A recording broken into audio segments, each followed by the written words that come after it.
আজ তোমাদের সাথে শেয়ার করতে এলাম ইলিশ মাছের একটা জনপ্রিয় রান্না, কচু পাতা দিয়ে ইলিশ মাছ। কে কে এটা খেয়েছো এর আগে অবশ্যই একটু কমেন্ট করে জানিও। যদিও এই রান্নাটা আমার শাশুড়ি মায়ের হাতের রান্না, ওনার কাছ থেকেই শিখেছি। আজ প্রথম এই রান্নাটা করব। এখানে আমি প্রথমে কচু পাতা নিয়ে নিয়েছি। কচু পাতাটা গোটা দেখালে ভালো হতো, একদম কচি কচি কচু পাতা হবে। আর তারপর ইলিশ মাছটাকে ধুয়ে নুন হলুদ মেখে কিছুক্ষণ রেখেছিলাম। তারপর এর মধ্যে আস্তে আস্তে যা যা উপকরণ দিলাম সেগুলো একটু বলতে থাকি। একটু প্রথমে দিলাম সর্ষের তেল, তারপর লঙ্কার গুঁড়ো, হলুদ গুঁড়ো, জিরের গুঁড়ো, আর ওদিকে লবণ। এই মোটামুটি দিলাম, দিয়ে কিছুক্ষণ এটাকে মেখে রাখবো। এবং তারপর ওই যে কচু শাকটা পাশেই রেখে দিয়েছে, ওই কচু শাকের সাথে এটাকে মেশাবো। চলো, আমি একটা বড় পাত্র নেই, তাহলে না এটা করতে বেশ সুবিধা হবে। বড় পাত্রের মধ্যে কচু পাতাটাকে ঢেলে নিয়েছি। তারপর এখানে সমস্ত মাছগুলোকে ঢেলে দিলাম। তারপর আস্তে আস্তে করে মাখবো। যেহেতু আমি এখানে আমার আজকে ইলিশ মাছটা ডিম আলা ইলিশ মাছ আছে, সেই কারণে ডিম যাতে না বেরিয়ে যায় সেই কারণে এই মাছগুলোকে তুলেই রাখছি। মশলাটা এর মধ্যে পড়েছে, তারপর এই কচু পাতাটাকে বেশ ভালো করে চটকে নেব। একটু খেয়াল রাখবে হাতে ধরতে পারে, যদিও হাতে ধরে তখন তুমি পরে হাত ধুয়ে একটু সর্ষের তেল মেখে নেবে, তাহলে চুলকোনোটা বন্ধ হয়ে যাবে। যাই হোক, আমার কিন্তু একটু চুলকোচ্ছিল।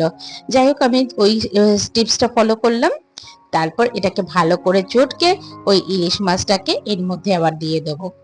এইভাবে করে কিন্তু কচু পাতা দিয়ে ইলিশ মাছটা যে করছি, এটাকে প্রায় আধ ঘন্টা থেকে 1 ঘন্টা মতন ম্যারিনেট করে সাইড করে রেখে দেব। তবে আজ আমি আধ ঘন্টাই সময় দিয়েছি, বেশিটা সময় দিতে পারিনি। এই পর্যন্ত ভিডিও দেখতে দেখতে তোমাদের কোনো অংশ যদি ভালো লেগে থাকে, প্লিজ একটা লাইক কমেন্ট করে যেও। আর তুমি যদি আমার চ্যানেলের নতুন বন্ধু হয়ে থাকো, চাইলে আমার চ্যানেলটাকে সাবস্ক্রাইবও করতে পারো। আর অলরেডি যদি তুমি করে রেখেছো, তোমাকে অসংখ্য ধন্যবাদ। কথায় আছে মাছের রাজা ইলিশ। আর এই মাছকে যেরকম ভাবে তুমি রান্না করবে সেটাই কিন্তু বেশ সুস্বাদু হয়। আর এই দেখো, কড়াতে আগে সর্ষের তেল দিলাম, তাতে গোটা জিরে, শুকনো লঙ্কা এবং তেজপাতা দিলাম। তারপর যথারীতি সমস্ত মাছগুলোকে যে মেখে রেখেছিলাম সেটাকে আস্তে আস্তে করে সাজিয়ে দিলাম। একটু আস্তে আস্তে দিতে হবে, কেননা যেন একটা মাছও না ভাঙে। আসলে আমার ডিমালা ইলিশ ছিল তো, তার জন্য একটু ভয়ে ভয়ে রান্না করছি। আর দেখতে পাচ্ছ আমার হাজবেন্ড খালি বারবার বলছে, তা এখন নাড়া দেবে না, তাহলেই মাছগুলো সব ভেঙে যাবে। যাই হোক, যথারীতি ওর কথাই শুনলাম। যদিও এই রান্নাটা আমি আজ প্রথম রান্না করছি, এর আগে কখনো করিনি। আর তারপর এই যে দেখতে পাচ্ছ, কিছুক্ষণ পর, প্রায় ধরো 10 মিনিট পর, এই যে গামলাটা যেটার মধ্যে মশলাটা মেখেছিলাম সেটাকে ধুয়ে জলটা দিলাম। তাতে কি হলো, তো মাছটা একটু সেদ্ধ হতেও ভালো হবে। আর তারপরে একটু সাবধানে মাছগুলোকে হালকা একটু উল্টে দিলাম।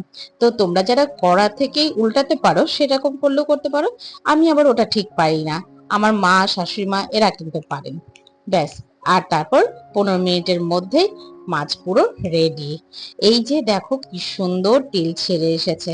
আর তোমরা চাইলে আরেকটু ঝোলের মতন দিতে পারো, মানে জলের পরিমাণটা আরেকটু বেশি দিতে পারো, তাহলে আরেকটু মোটামুটি ঝোলটা হবে, তাতে খেতে আরো বেশি স্বাদ লাগবে। ব্যাস। ব্যাস তৈরি হয়ে গেল আমার কচু পাতা দিয়ে ইলিশ মাছ। যদি ভালো লেগে থাকে অবশ্যই কিন্তু কমেন্ট করো, আর তোমরা বাড়িতে একবার ট্রাই করে এটা আমাকে জানিও। সাথে নিয়ে নাও এবার গরম গরম ভাত আর এই কচু পাতা দিয়ে ইলিশ মাছ। আহা, কি খেলাম সেদিন!